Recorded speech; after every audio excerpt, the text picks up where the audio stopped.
Hoje discutiremos dois tópicos muito importantes: desejo e desapego.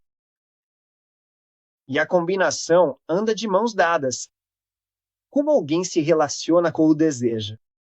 Qual é a melhor maneira de se relacionar com o desejo?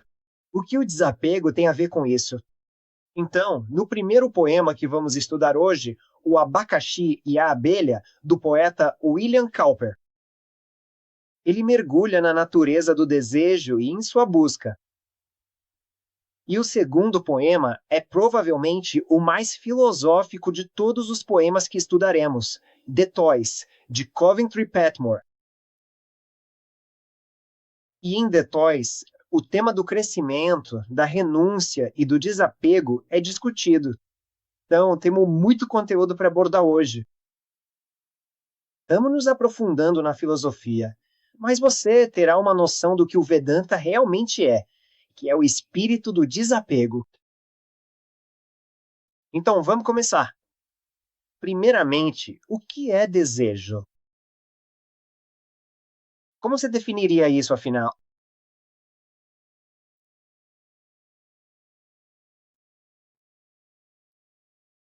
Tudo começa com um pensamento focado em uma determinada entidade, que então cria, bem, o desejo. Esse desejo, por sua vez, gera um anseio profundo por realmente possuir aquele item, aquela coisa, ou talvez um sentimento específico, o que quer que seja que esteja ocupando a sua mente naquele momento. Ótimo, ok. Então, pensamento em um objeto ou entidade específica. Mais alguém? Desejos? Fluxo de pensamento de mim em direção ao objeto de desejo. Fluxo de pensamento em direção a. Bem, se eu sou sujeito em relação ao objeto, e esse objeto pode ser uma entidade, pode ser uma pessoa, pode ser algo abstrato, mas é fluxo de pensamento. Então, fluxo de pensamento de A para B é desejo. Qual é o propósito desse fluxo de pensamento? Então não é apenas um pensamento ou desejo. Um pensamento não é um desejo, porque um pensamento vem e vai. Pode ser apenas um impulso. Você não necessariamente age de acordo com ele. Mas se você permitir que esse pensamento ganhe impulso, você começa a pensar sobre ele novamente. Uma cantora famosa na Índia morreu hoje. Ok, quem é essa cantora? Qual é o nome dela? É o segundo pensamento. Deixa eu pesquisar no Google. E até o final da aula você terá baixado todos os nossos álbuns. Como isso começou? Um pensamento. Você permite que o pensamento se torne um fluxo. E ele se tornou um desejo. E dependendo de quão forte é o fluxo, essa é a força do desejo. Qual é o propósito do desejo? Qualquer desejo? Bem, Na sua energia, treine sua energia. Esse é o resultado dos nossos desejos. satisfazer nossos gostos. Satisfazer nossos gostos. Sim, satisfazer. Nosso sentido, os cinco sentidos, sabe? Todas essas coisas, mas queremos satisfazê-los. Satisfazer o sentido. Apego. Apogos. Sem. Você quer preencher um vazio interior. Como? Realização. Você quer preencher um vazio interior. A verdadeira realização pessoal acaba por preencher aquele vazio que sentimos lá no fundo do nosso interior. Tudo mudo. É, Agora tá bom. ok. Não, eu acho que desejo é mais apego. Mas pode deixar alguém feliz se você aproveitar. E não fique muito apegado a isso. Aproveite, assuma e siga em frente. O problema com o desejo é quando não conseguimos parar de desejar mais e mais. Então você realmente captou a essência profunda disso tudo, o grupo. O verdadeiro propósito por trás de todo o desejo humano é, na verdade, encontrar uma realização plena, estar em paz consigo mesmo, sentir uma satisfação genuína e, finalmente, preencher aquele vazio que todos nós carregamos. Então, nós sentimos a sensação de incompletude. Nós nos sentimos insatisfeitos. Então, para satisfazer esse sentimento de insatisfação, para completar esse sentimento de incompletude, para preencher essa falta de realização sentida por dentro, nós geramos desejos no mundo. Mas a questão é, esse pode ser o propósito do desejo? Mas a abordagem que estamos adotando com nossos desejos está nos tornando mais felizes? Usamos palavras como apego, possessividade. Isso está nos tornando mais felizes? Isso está nos dando a satisfação, a realização, a completude? Ou isso está tornando nossas vidas piores? Uma das medidas para saber se você está abordando o assunto e o estudo corretamente é a sua paz de espírito. Você é capaz de se relacionar com o desejo corretamente? Então, no primeiro poema, O Abacaxi e a Abelha, ele fala sobre o relacionamento errado com o desejo. E ele apresenta 2 resultados se você perseguir o desejo incorretamente, o que a maioria de nós, durante a maior parte de nossas vidas, tem feito. Mas então ele também mostra, ok, onde encontramos essa felicidade e como. O poema que estamos estudando hoje, primeiro, é O Abacaxi e a Abelha. E é uma história bem simples. Há alguns abacaxis em uma loja e dizem que está um calor escaldante e tudo azul. Uma fragrância tão linda, mas está coberto por uma vitrine de vidro. Tem vidro por todos os lados e uma abelha que está passando sente o cheiro dessa fragrância. Os abacaxis quentes. E sabe, tipo, quando você passa por uma padaria de manhã cedo, tem um cheiro diferente. É tão convidativo, é tão difícil não entrar e comer um doce ou sentir o cheiro de uma torta. Então a abelha se sente atraída e começa a ir em direção aos abacaxis. Mas ela percebe que existe a barreira do vidro e ela continua e continua, tentando ângulos diferentes, todos os lados, para atravessar o vidro. E tendo desperdiçado metade do dia, a abelha diz que isso é inútil e muda sua rota de voo. Ela vai em outra direção. Agora, a partir dessa observação, o poeta William Cooper filosofa. Talvez ele tenha visto a cena na loja, ele viu uma abelha tentando entrar. E essa é a beleza daqueles que têm essa visão. Eles são capazes de ver um cenário cotidiano e enxergar nele uma metáfora da humanidade. Nos Upanishads está cheio disso.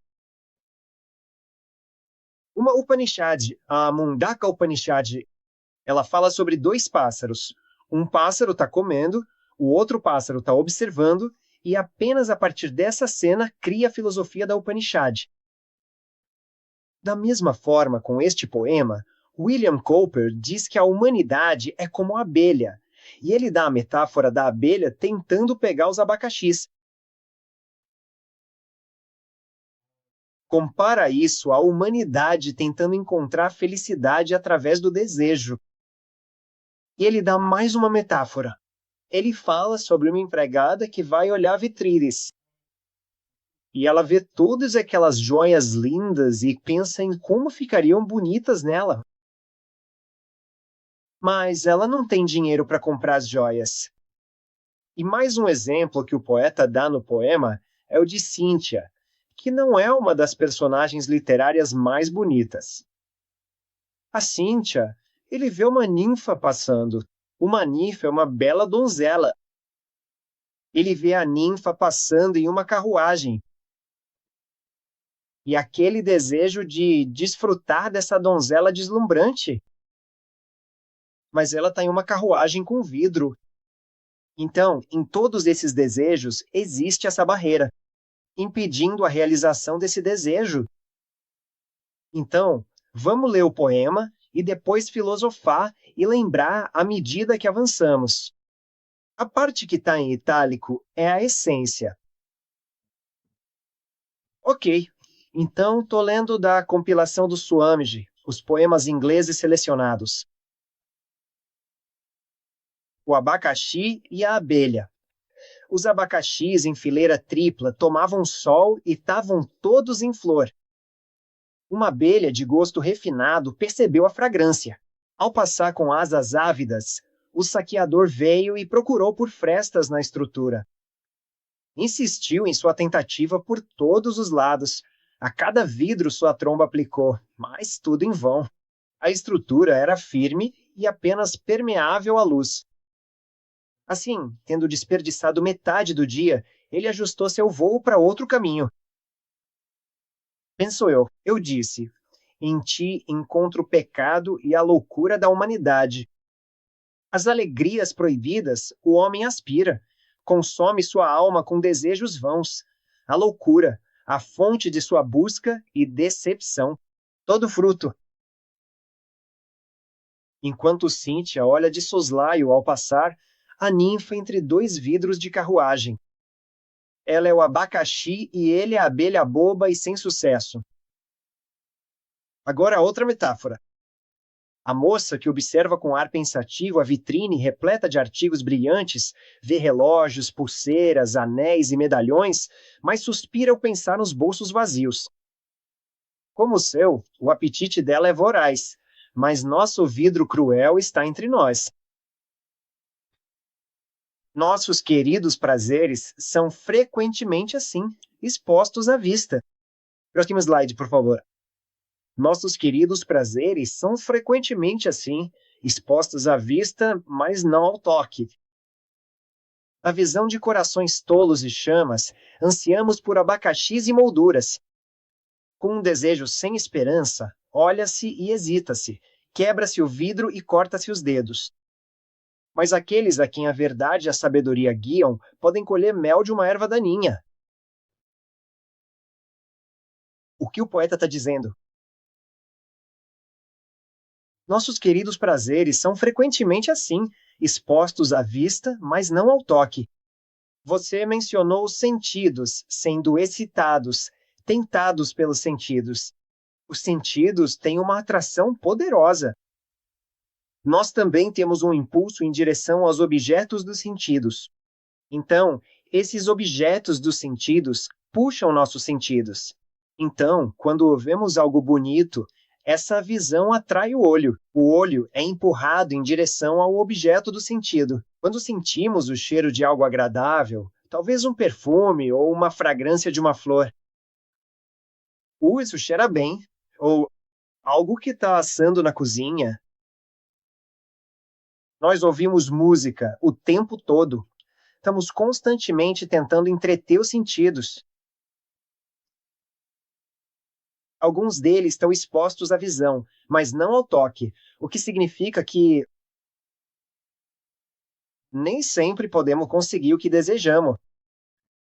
E ainda assim, nós nos permitimos entreter esses desejos sem perceber que isso só terminará de uma de duas maneiras. Se você continuar tentando encontrar felicidade através da aquisição do desejo. Desejo 1, construir uma casa. Você constrói uma casa. Desejo 2, encontrar uma família para colocar na casa. Isso às vezes demora um pouco, ou vice-versa. Você consegue uma família para colocar na casa, então tenta trazer felicidade para aquele lar. Isso continua e continua.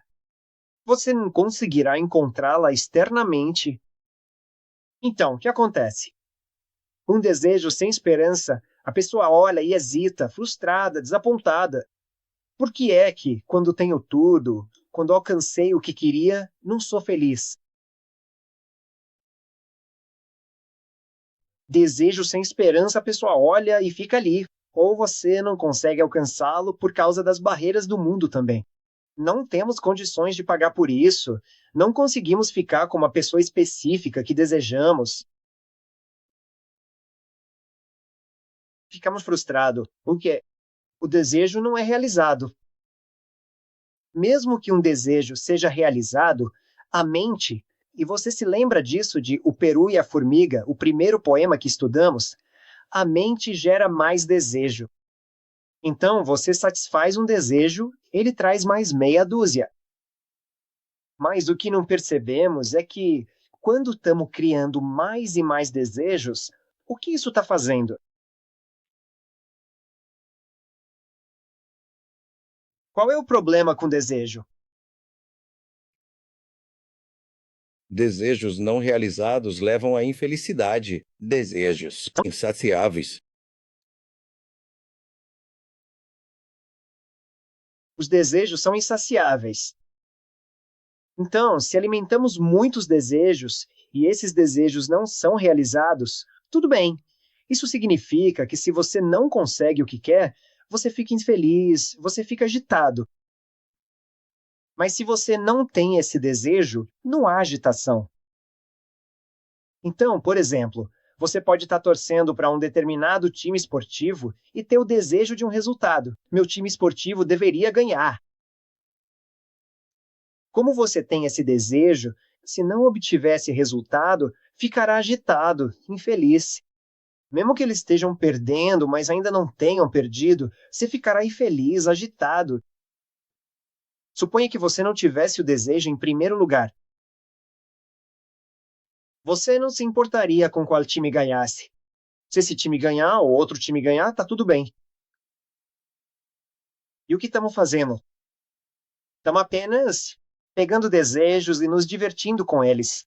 Ah, eu gostaria disso, e eu gostaria daquilo, e eu gostaria disso, e eu gostaria daquilo. E temos todos esses desejos que acumulamos. E eles ficam rondando nossa mente, não realizados, causando a tagarelice que nos mantém acordados, que nos dá ansiedade com Java.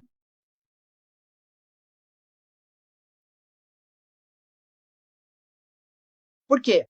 Porque o desejo não realizado causa agitação. Um desejo sem esperança que a gente olha e fica remoendo. Você ficará frustrado. Você nunca realizará todos os seus desejos tentando satisfazê-los externamente. E a outra coisa é, se você permitir que qualquer desejo específico fique forte demais, a pessoa fica desesperada. A pessoa quebra limites éticos e morais para conseguir o objeto de desejo. E você faz isso. Mas pode ser um crime. Pode levar à perda de um relacionamento familiar. Mas não nos importamos com as consequências porque o desejo se tornou forte demais. Nós permitimos que ele se tornasse tão forte. Então você quebra o vidro, certo? Então a empregada tem um desejo tão forte pelas joias, ela quebra o vidro para pegar as joias. Ela tem que enfrentar as consequências. Senhora Cíntia, ele quebra o vidro gigante para tentar tocar a donzela. Talvez os guarda-costas venham atrás dele. A abelha quebra o vidro, não consegue quebrar o vidro. Desejo sem esperança, a gente olha e se lembra.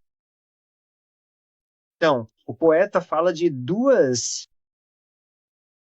buscas nas quais toda a humanidade está envolvida. A primeira é a realização do desejo através da aquisição. Nós queremos mais e mais. E a segunda é através do prazer. O que mencionamos sobre satisfação sensual através do prazer? Então, como quando o desejo é realizado, nós obtemos um prazer ou felicidade temporários, o mundo inteiro está buscando esses prazeres e felicidades temporários nessas duas buscas. Porque você os obtém, você consegue uma satisfação temporária, mas não dura. Isso faz com que você continue querendo. Então, na primeira, vemos que para aqueles que adquiriram, eles perceberam que não está aqui a felicidade, a realização e a plenitude. E aquele vazio que estou sentindo não estão sendo preenchidos por todas as posses e conquistas do mundo. Então, o cara na cadeira de rodas acha que será feliz se tiver pés. O cara com pés acha que será feliz se tiver uma bicicleta. O cara com uma bicicleta, com uma moto. O cara com uma moto, com um carro pequeno. O cara com um carro pequeno, um Mercedes. O cara com um Mercedes ou um Rolls Royce. O cara com um Rolls Royce, um jato particular. O cara com um jato particular, agora a última moda é: eu preciso ter minha própria nave espacial. como se isso fosse satisfazê-los. Suponha que a felicidade estivesse naqueles 7 minutos que você passou fora da atmosfera da Terra. Eu recomendaria a todos: não vamos estudar Vedanta. Vamos encontrar um jeito de entrar naquela nave espacial. O problema é que você voltará para todas as suas agitações e estresse que você deixou o mundo para trás para evitar. Isso não acaba. Jim Carrey, o famoso ator e comediante, ele diz: eu realmente acho que, no fundo, todo mundo deveria ter a chance de ficar muito rico e famoso, e assim conseguir realizar absolutamente tudo que sempre sonhou na vida. Para que eles possam saber que essa não é a resposta. Veja, no momento, aqueles sem riqueza pensam que na riqueza, na fortuna e na fama reside a felicidade. Mas aqueles que as alcançaram perceberam: ah, não está lá. Este é o mundo. Um mundo louco, louco, louco. O poeta fala do pecado e da loucura da humanidade. O que vocês estão fazendo? Um país tirando de outro país, e um país tentando avançar sobre outro país. O que estamos fazendo? Isso vai te deixar mais feliz? Não vai. Não seria sensato se alguém obtivesse mais paz com isso. Não é o caso. Essa ganância por mais e mais vem com a ideia de que talvez a quantidade possa me trazer um pouco de paz. Não está lá. Não se permitiu que os desejos se desenvolvessem sem qualquer intelecto. Então, eles ganharam força própria. Uma pessoa na Índia que especulou, pegou empréstimos e era um empresário muito bem-sucedido, mas ele só queria crescer além dos meios razoáveis. Ele quebrou o vidro e cortou os dedos. E quando perguntaram a ele por que alguém tão bem-sucedido começou a procurar maneiras de manipular o mercado de ações para enganar investidores e acionistas, ele disse: foi como se eu tivesse montado em um tigre. Não conseguisse descer. Quem é o tigre?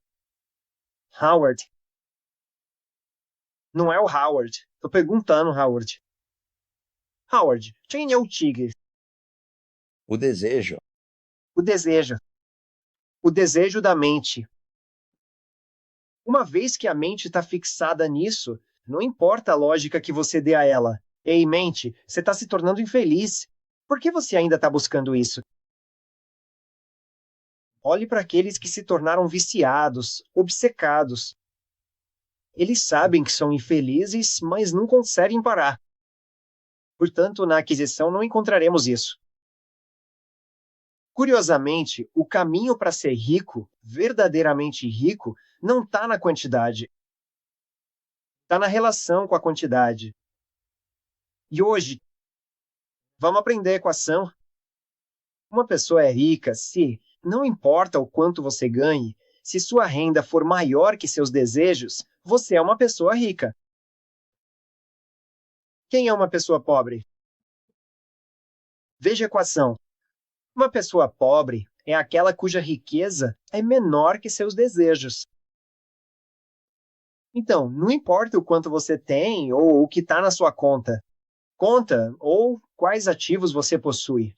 Mas será que seus desejos estão dentro dos seus ativos? E aqui está a beleza disso. Não está dizendo que você tem que estagnar.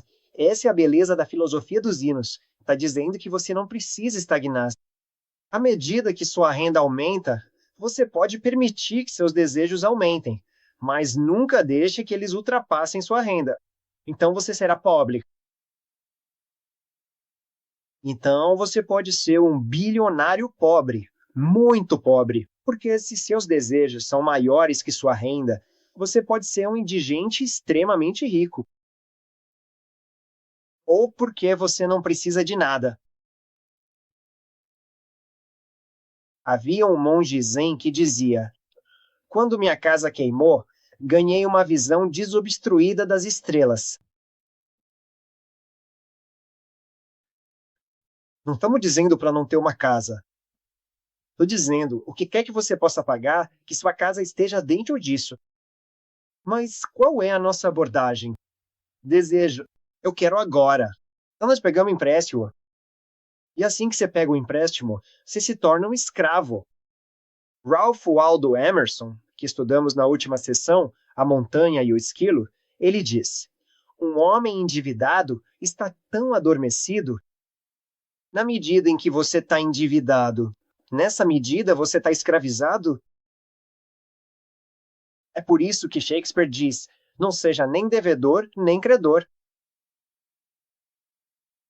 Podemos manter isso? Veja, qual é o princípio de pegar emprestado? Você quer algo agora que não pode pagar. Haverá algum momento em que você nunca vai querer mais do que você pode pagar. Veja, a pessoa ou a empresa que está em 500 mil quer um empréstimo para que possa chegar a 5 milhões. Mas a empresa com 5 milhões quer um empréstimo de 20 milhões para chegar a 50 milhões. Onde isso vai parar? Isso termina em um desejo sem esperança. Você olha e hesita, quebra o vidro e corta os dedos. Até que você quebre, nós não aprenderemos. Então, onde você para isso? Logo no começo. O que eu posso pagar agora? Mas deixa-me ganhar. À medida que eu ganho, posso pagar mais. Se você tiver essa abordagem, será uma pessoa rica. Não necessariamente a felicidade que estamos procurando, mas de ficará satisfeito. Então, no que diz respeito a aquisições, não vamos condicionar nossa felicidade atual a uma aquisição futura. Por quê? Por que não deveríamos fazer isso? Por que não deveríamos dizer: serei feliz quando conseguir a promoção? Serei feliz quando meu filho sair de casa, ou qualquer outra aquisição. Você perpetua o sentimento de não ter ou de falta. Então, como você pode ser feliz se você perpetua o não ter, ou sua sensação de falta? É o que surgiria de algo não realizado, prolongado, ou de mover as garrafas. Perpetuar é a palavra certa, porque isso continua. Então, sim, Leila, você está no mudo. Eu? Ia dizer exatamente isso. Basicamente, nós submetemos nossa felicidade a condições e, se elas não forem atendidas, continuamos infelizes. Exatamente. Então isso significa que agora mesmo nós estamos infelizes, É, a menos que a condição seja atendida. Mas, sim, o outro ponto que o Vijay estava mencionando é: suponha que a condição seja atendida. O problema é, tudo bem, você fica feliz por um mês, ou talvez feliz por alguns dias ou por alguns momentos, mas depois você estabelece mais condições. Você estabelece outra meta e novamente fica infeliz. Então você perpetua isso. Isso continua. Ah, eu serei feliz quando eu conseguir. O problema é que quando você consegue, você quer outra coisa. Isso continua. Então você nunca está feliz. Sua vida inteira vai passar. E você pode descrever sua vida com um exemplo. Olhe para o céu à noite. Você vê, está escuro. Talvez alguns pontos dourados, aquelas estrelas. Esses são os momentos em sua vida em que você realmente conseguiu o que desejava. E esses são os momentos em que você estava feliz. O resto disso tem sido isto: um descontentimento geral, não realizado. Por que viver assim?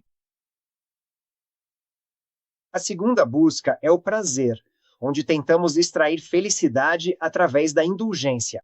Significa que, se obtemos felicidade de uma atividade específica, ou de uma comida específica, ou de um objeto sensorial específico, você vai querer tudo isso. Você gosta de um chocolate específico, você traz o chocolateiro para casa. Você gosta de um filme específico, você assiste 10, 20 vezes. Você gosta de uma música, você toca ela até seus ouvidos doerem. Por quê? porque nós obtemos prazer com isso. E só porque temos acesso ou temos condições financeiras, nós nos entregamos, tentando obter aquela realização, plenitude, satisfação, sem perceber o que está acontecendo. A lei da utilidade marginal decrescente, a felicidade diminui, diminui, diminui, diminui até zero. É chamada de lei da neutralização. E quem causou essa neutralização? Nós mesmos. Então você vê aquele triângulo, você obtém o prazer máximo no início. Mas se você se entregar, eu não preciso te contar. O que era o prazer? Quando você e seu parceiro se conheceram e estavam cortejando um ao outro e procurando por momentos roubados, tão empolgante, tão emocionante, você notava cada detalhe. O que ela está vestindo, o que ele está vestindo, um sorriso, uma piada. Na verdade, você achava todas as piadas deles engraçadas. Então, agora, décadas depois, onde está aquela emoção? Onde está aquele prazer? Neutralização? Quem causou isso? Nós causamos? Então, mesmo quando buscamos desejo nas coisas, nós inicialmente aproveitamos porque nos entregamos demais. Mas mesmo aqui, se formos sábios, nós daríamos espaço e regulação às coisas que apreciamos para manter a felicidade, aquele frescor. Khalil Gibran diz que o casamento é como um templo. É como as colunas de um templo. Se as colunas ficarem muito próximas, o templo desmoronará. Você precisa ter alguma distância, algum espaço que vocês dão um ao outro para permitir que aquela pessoa seja, para que você seja. Dê algum espaço para as coisas que você gosta. Se você gosta de um restaurante específico, não coma lá todos os dias. Fique na expectativa. Crie algum espaço. É difícil, especialmente em um relacionamento onde seu parceiro, sua família mora com você. Crie esses espaços de forma inteligente. Agora, você não precisa dizer ao seu parceiro, olha, acho que eu estou ficando neutralizado. Ok, vou fugir. Fim de semana dos rapazes. Você não precisa fazer isso, mas pode fazer de forma inteligente. Tudo bem, vou dar uma caminhada. Ou eu estabeleci uma meta de condicionamento físico para mim. Vou andar de bicicleta em Maiorca. Você pode definir diferentes maneiras de fazer isso, mas regule de forma inteligente. Na Índia, os casamentos indianos são famosos por sua durabilidade, sua longevidade. Não que sejam necessariamente felizes, mas eles permanecem juntos. E parte disso é porque, na cultura, eles incutiram essa regulação. Então, não existia o conceito de lua de mel naquela época. Então, não havia o conceito de incentivar a indulgência. Havia quartos separados naquelas casas que podiam se dar o luxo disso. Reis e rainhas tinham aposentos separados. E a ideia por trás disso era, quando vocês querem ficar juntos, vocês ficam juntos. Mas quando vocês estão separados, vocês ficam ansiosos um pelo outro. Seja aquisição, seja diversão, se você se esforçar ao máximo para satisfazer esses desejos, você não encontrará a felicidade que está procurando. Portanto, o que aprendemos? Queremos ser como essa abelha que passa metade da vida experimentando isso e aquilo, tentando férias, família, diferentes parceiros, diferentes empregos, diferentes casas, diferentes lugares? Queremos passar metade de nossas vidas fazendo isso antes de ficarmos mais espertos e percebermos? Eu preciso investigar em outro lugar por essa felicidade duradoura. Se olharmos para este público aqui, desculpe, Cláudio, você não é jovem. Não há adolescentes aqui. Onde os adolescentes estão aprendendo a viver a vida? Temos um público aqui que já viu a vida. e, por sua própria experiência, percebem que precisamos investigar mais. Como chegamos a essa conclusão? Por pura tentativa e erro. Não nos beneficiamos da sabedoria que existe há milhares de anos. Mas o problema é que, quando somos jovens, temos aquela arrogância. Vou obter prazer disso e disso e daquilo, sem perceber naquela idade jovem que isso não dura. Países onde há muita riqueza acumulada, onde também existem ótimas instalações e uma infraestrutura de ponta para todos. A Suíça, por exemplo, os jovens da Suíça são os mais deprimidos. No entanto, externamente, tudo está lá. Eles não estão em áreas devastadas pela guerra. Há beleza natural, há uma democracia funcional, há uma plataforma para eles descobrirem quais áreas desejam explorar. No entanto, existe essa depressão. Por que a neutralização? Havia um artigo e a manchete dizia: você é infeliz? Você está entediado? Você deve ser rico. Esse era o título do artigo. Foi no The Telegraph e fala sobre a psicologia de se relacionar com a riqueza. Não, a riqueza não é o problema, é a relação errada com a riqueza. E eles chamaram isso de síndrome da fadiga da riqueza. Era porque temos acesso, nós nos entregamos aos excessos e perdemos o prazer.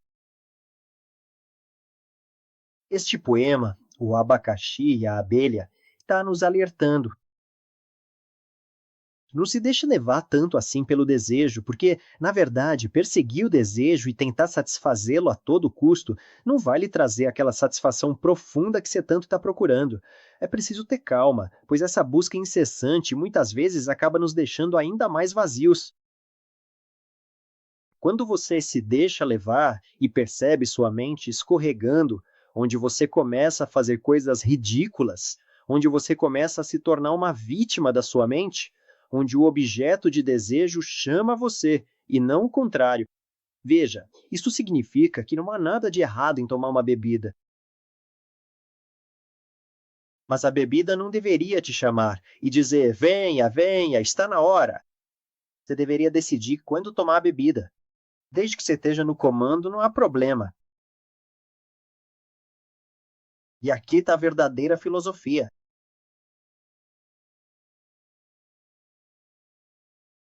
Quando buscamos a felicidade, no momento em que criamos um desejo, geramos uma agitação. E então, com sorte, nós o satisfazemos e essa agitação cessa. Portanto, precisamos fazer tanto esforço para ir satisfazer esse desejo. Um filósofo é alguém que consegue fazer esse exercício sem depender de um objeto externo. Do que você precisa para acalmar sua mente? Um cachorro precisa de um osso. Do que um ser humano precisa? Agora, você pode ter uma lista de compras. Eu preciso que a temperatura esteja em 23 graus Celsius. Eu preciso dos meus pistaches. Eu preciso do meu smoothie de manhã. Eu preciso que minha esposa não me irrite tanto. Você tem uma lista de coisas. Para quê? Para sua felicidade. Isso não é uma vida humana. Epicteto, o grande filósofo estoico, nos ensina que a verdadeira essência da filosofia é viver de tal maneira que que se deve viver de um modo tão consciente que a sua própria felicidade dependa o mínimo possível de todas as causas externas que nos cercam. Você pode tê-las, mas sua felicidade não deve depender delas. Essa é a diferença. Tenha um carro confortável, uma casa confortável, saia de férias, mas sua felicidade não deve depender disso. Então, onde você a encontra? Dentro, dentro, dentro. Arthur Schopenhauer diz: é difícil encontrar a felicidade em si mesmo, mas é impossível encontrá-la em qualquer outro lugar. E onde estamos procurando? Estamos procurando em qualquer lugar e em todos os outros lugares, menos dentro. É aqui que o silenciamento deve acontecer. Posso silenciar a minha mente, onde estou, com o que tenho. Se você não tem um intelecto forte, você não consegue. Tá tudo bem. Mas se você fizer isso, se começar a construir esse intelecto, reunir o conhecimento, você pode colher mel de uma erva daninha. E é assim que o colema termina. De qualquer situação, qualquer circunstância, você pode transformá-la em mel, em felicidade. Você pode silenciar sua mente, encontrar paz em qualquer coisa. Bhaj Govindan diz: Nandati, Nandati, Nandati Eva. Nandati significa regozijar-se. Tal pessoa se regozija, e ele repete isso 3 vezes. Quer dizer, por que 3 vezes? Ele se regozija em seu contato físico com os sentidos. Ele se regozija em seu contato emocional com seus sentimentos. Ele se regozija no nível intelectual com seus pensamentos. Alguém vê uma correlação com esses diferentes níveis neste poema? Alguém percebeu isso? Fileira tripla? Excelente. É isso. A primeira linha, os abacaxis em fileira tripla. Por que o poeta decidiu esse detalhe? Talvez seja coincidência, talvez ele tenha feito de propósito. Fileira tripla? Por quê? Porque temos desejos no nível físico, no nível do corpo, pelos sentidos, por este corpo físico. Como nos vemos, nossas roupas, quanto pesamos. Temos desejos no nível emocional, pessoas para cuidar dos nossos sentimentos, para satisfazer a solidão, o companheirismo. Temos desejos no nível intelectual. Somos curiosos, queremos aprender mais. Todos os 3 desejos são externos, e sua realização na aquisição ou no prazer não nos dará aquela felicidade duradoura. Então, como nos relacionamos com o desejo? Essa é a questão. Digam, Sadhu, você só está criando problemas para nós. Você está nos dizendo onde a felicidade não está. Onde está a felicidade, então? Ela não está no desejo. Ela está na transcendência do desejo. Está em elevar-se acima do desejo. O que eu quero dizer? Esse é o nosso próximo poema, Os Brinquedos. Estamos bem até aqui? Eu tenho um pequeno um ditado da Katha Upanishad que resume o que você acabou de dizer. Quando todos os desejos que surgem no coração são renunciados, o mortal torna-se imortal. Quando todos os nós que estrangulam o coração são desatados, o mortal torna-se imortal. Isso resume o ensinamento das Escrituras. Isso é Katha Upanishads, que diz: renuncie aos seus desejos. Renuncie aos seus desejos. O desejo é o problema. E nós estamos procurando a felicidade no desejo por pura ignorância. Nós simplesmente não sabemos que ela não está lá. E é aí que precisamos da Katha Upanishad, a sabedoria das escrituras, não apenas das escrituras vedânticas. Qualquer coisa que lide com esses temas é este Vedanta. Você encontra isso na Torá, você encontra isso no Alcorão. Você encontra isso no Antigo Testamento. A maior jihad é a conquista de si mesmo. É aí que se encontra. O reino dos céus está dentro de você. É aí que ele está. Como fazemos isso? Então a pergunta e uma citação muito apropriada, o Vijay, é como você renuncia ao desejo, como você se eleva acima dele. Agora, se você tentar abandonar seus desejos hoje, eu não tenho mais desejo pela Netflix. Não funciona assim, né? Você não pode simplesmente largar os desejos assim. Por quê? Os desejos estão na sua mente. Eles vão aparecer no seu sonho. Você vai sonhar que está assistindo TV. Você vai sonhar com seu restaurante favorito. Você não pode abandoná-los simplesmente não indo ou não entrando em contato com eles. Você tem que abandoná-los aqui, na sua mente. Como você faz isso? Os brinquedos. Vou ler o poema e depois vamos analisar a filosofia. Meu filhinho, que olhava com olhos pensativos e se movia e falava de um jeito calmo e adulto, tendo desobedecido a minha lei pela 7ª vez, eu o castiguei e o dispensei com palavras duras e sem beijo. Sua mãe, que era paciente, tendo falecido, então, temendo que sua tristeza pudesse atrapalhar o sono, visitei sua cama. Então, o pai e o filho. A mãe faleceu. O filho não ouviu o pai. Então o pai o castigou e se sentiu mal, pensando que esse pobre filho deve estar muito triste. Então ele vai consolar o filho. Eu o encontrei em sono profundo. O filho estava dormindo, com as pálpebras escurecidas e seus cílios ainda molhados pelo choro recente. E eu, com pesar, beijando suas lágrimas, deixei outras minhas.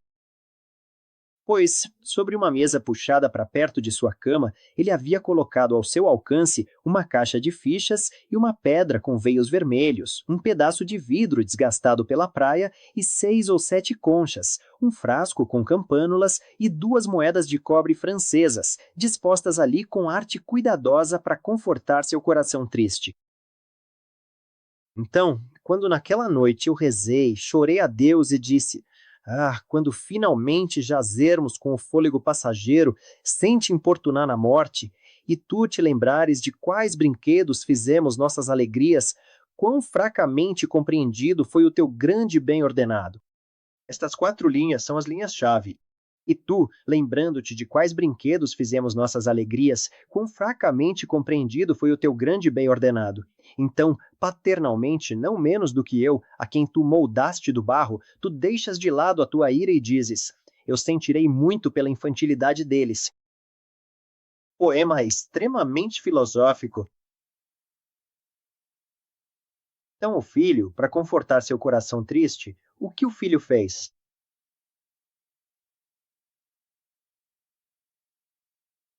O filho estava triste, certo? O filho estava triste. Então, para se animar e conseguir cair no sono, ele arrumou todos os seus brinquedos. Mas veja quais eram os brinquedos dele. Para nós, itens inúteis e sem valor. Uma caixa de fichas, uma pedra com veios vermelhos, uma pedra, um pedaço de vidro, algumas conchas, uma garrafa com campânulas, 2 moedas de cobre francesas.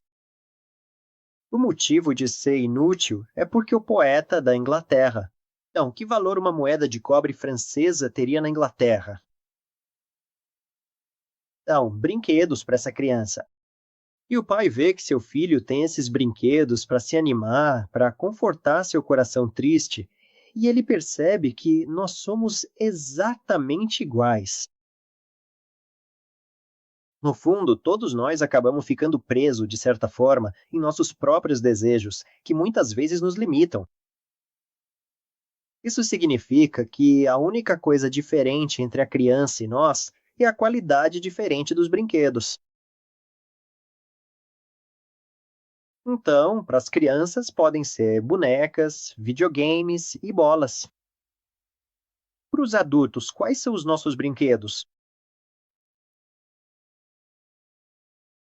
Poder, posição, status, família, riqueza. Esses são os brinquedos que nos fazem felizes e estamos completamente envolvidos nisso. Então, assim como o filho não ouve o pai e não segue caminhos mais elevados, nós não ouvimos o pai, neste caso, Deus, ou os ensinamentos superiores. Não percebemos que há mais na vida porque estamos presos em nossos brinquedos. E os brinquedos, eles têm um papel a desempenhar. Eles nos entretêm, eles confortam o nosso coração triste. Mas não percebemos que são apenas brinquedos. Quando percebemos que brinquedos são brinquedos, ok?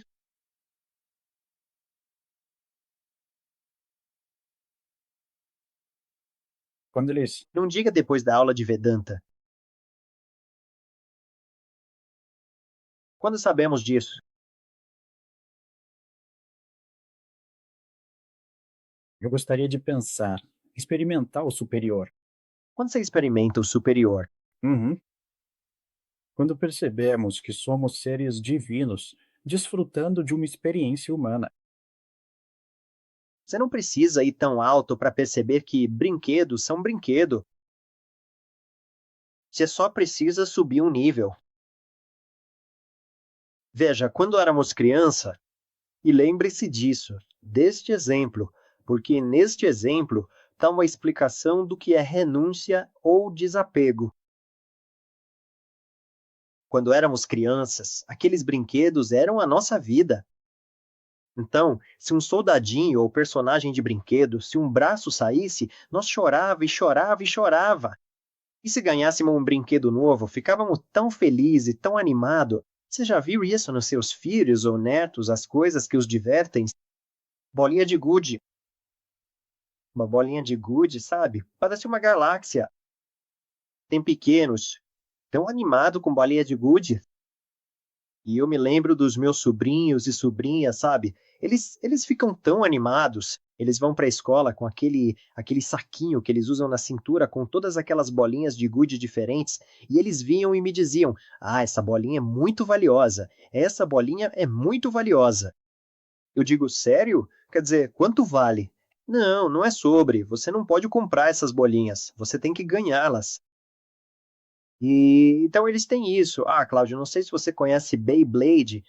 Não tenho certeza se algum de vocês tem filhos. Eles fazem essas competições. Na verdade, é um mundo completamente diferente.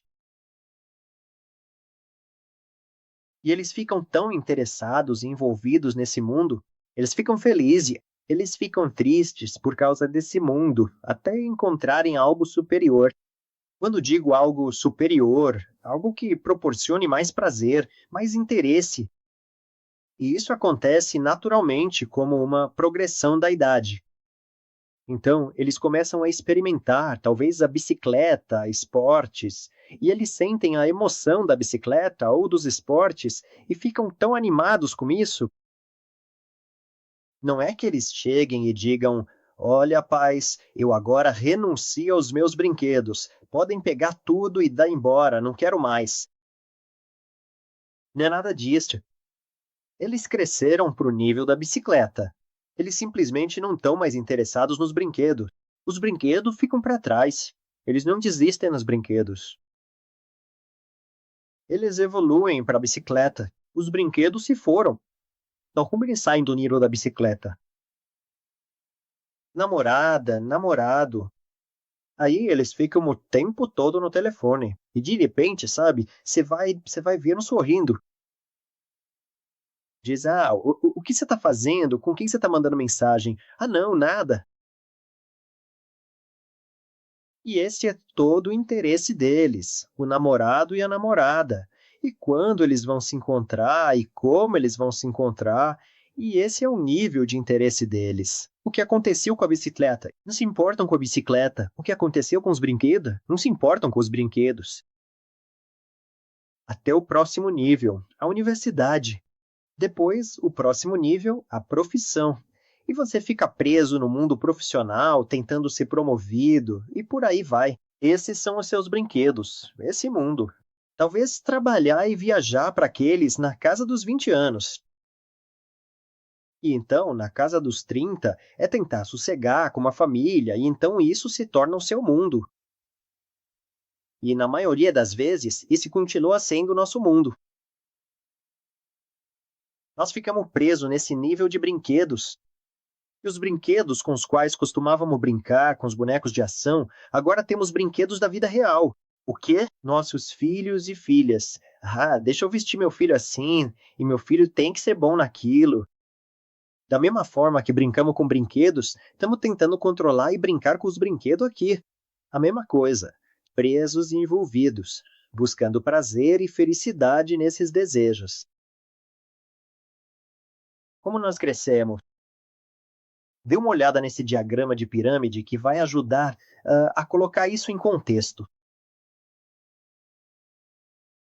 Então, quando estamos no nível mais baixo, temos desejos máximos. Mas quando você eleva para um desejo maior, de qualidade superior, com mais prazer e felicidade, quando você prova isso e começa a vivenciar, você cresce e evolui, e todo aquele nível inferior é removido. Então, todos aqueles pequenos ovais desaparecem, você está nos retângulos. Mas então, você prova o nível mais alto, os diamantes, e os retângulos vão embora. Suba para o próximo nível mais alto. Acho que aquilo é um pentágono. Preciso contar os lados. Você irá para o próximo nível. E uma vez que você chega a esse nível, tudo que é inferior desaparece. Agora, o problema é que até aqui, na nossa busca pela vida, ficamos presos em um dos níveis porque não temos mais o conhecimento do que vem a seguir, do que é o nível superior à família, à riqueza, à reputação. É isso que o Vedanta oferece. O Vedanta diz: não se contente com o nível de brinquedos em que você está. Cresça, cresça, e quando você crescer, verá que o que você estava cultivando, todos os desejos por família, riqueza, etc., eram brinquedos, coisas de criança, infantilidade. Você verá políticos e presidentes como crianças. No Bhagavad Gita, ele nos chama a todos de balaka, que significa crianças. Não de uma forma negativa, mas de uma forma de crescimento. Diga, você está brincando de bolinha de gude? Tudo bem. Então não há raiva, não há julgamento, é apenas que crianças serão crianças. Deixa-as crescer. Elas perceberão no seu próprio tempo, quando forem expostas a alguma sabedoria, algum conhecimento, quando refletirem sobre suas experiências, elas perceberão com o que estão gastando o seu tempo, pelo que estão lutando. Crianças, balaca. Você tem empatia, assim como os pais têm empatia. Então imagine o pai, ou neste caso o preceptor, o guru que nos transmite esse conhecimento, está nos dando a sabedoria, mas ao mesmo tempo percebe que ainda não abraçamos o mais elevado. Nós só estamos experimentando, mas ainda não experimentamos plenamente, a ponto de estarmos estabelecidos nisso e não termos interesse em mais nada. Agora, se você quer crescer e se quer ser mais feliz, você precisa buscar algo que seja de qualidade superior ao seu nível atual de desejos, e você continua avançando. E é assim que você remove o desejo. Você não abandona. Você adota o que é mais elevado. Agora, se não sabemos o que é o mais elevado, precisamos explorar. E quando começamos a investigar o que é mais elevado, percebemos que nossas buscas atuais não são tão maravilhosas quanto pensávamos. Veja, renúncia ou desapego não significa que você não se importe com aquilo. Significa que você dá a ele o valor correto. Entende? Agora, estamos dando a ele um valor exagerado, assim como uma criança dá um valor exagerado às suas bonecas e brinquedos. É a mesma coisa que estamos fazendo com o nosso nível de brinquedos. Estamos dando a ele um valor exagerado. Dê a ele o valor correto. A riqueza é um bem maravilhoso. Ela nos proporciona esta tecnologia. Mas eu também entendo que ela não vai me trazer felicidade. Isso é o valor correto. Isso significa que quando você tem esse valor correto, você está desapegado. Você não fica louco, obcecado, movido pela riqueza. Não significa que você não a procure, que você não a busque. Você está desapegado. Quando você está desapegado, que estado? Então, em nosso caminho para assumir desejos mais elevados, Às vezes somos muito críticos conosco mesmos. Nós dizemos, quando vou superar esse desejo? Ou somos críticos com os outros, porque eles desejam tanto a riqueza a ponto de destruir o meio ambiente, de ferir outros animais. Nós ficamos chateados. Não, calma, calma. E vou deixar vocês com uma citação de Swami Ramatirtha. Ele diz, não tenha pressa, tenha fé. Deixe que os desejos fortes venham e vão. Então, apenas observe-as. Não os recuse, não os renegue. Mas lembre-se disto, não pense que neles reside, no final das contas, aquilo que você deseja. Não faça concessões. Não se contente com o nível em que você está. Em breve eles desaparecerão e, na luz intolerável, se dissolverão como teias de aranha diante do sol. Busque o mais elevado, e o mais elevado é o desejo de descobrir quem você é, o desejo de encontrar realidade, o desejo de encontrar a si mesmo interiormente. Se você encontrar isso, você estará absolutamente desapegado do que é inferior. Tudo são brinquedo.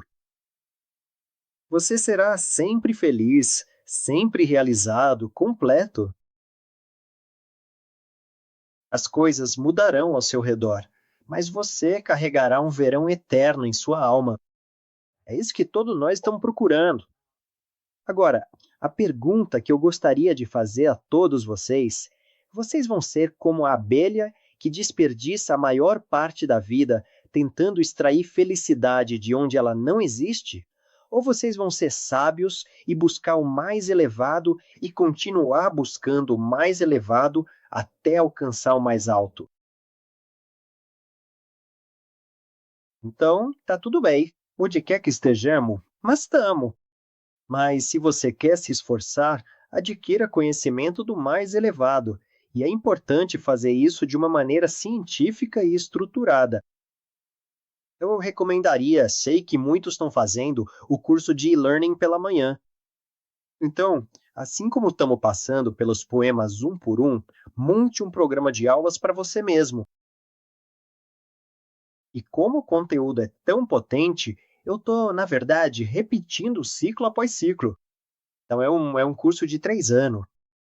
Estou no meu 7º ciclo e a cada vez eu me aprofundo mais na filosofia. Acho que até para alguns de vocês talvez estejam estudando este poema pela 2ª ou 3ª vez, e vocês devem ter percebido que, como uma cebola, ele tem camadas diferentes. Então, deem uma olhada e, dependendo de qual seja o seu nível de interesse, busquem o mais elevado. E quando você começa a sentir os benefícios, naturalmente você vai querer mais. Tipo a pessoa. Patético. Quanto que corteja a namorada. Eles dizem, isso é muito empolgante, eu quero mais. Então, assim como isso, você tem que cortejar o conhecimento. Diga, isso tá funcionando. Tô tendo um relacionamento melhor com meus filhos. Ok, isso tá funcionando. Eu preciso conseguir mais disso. Essa deveria ser a abordagem.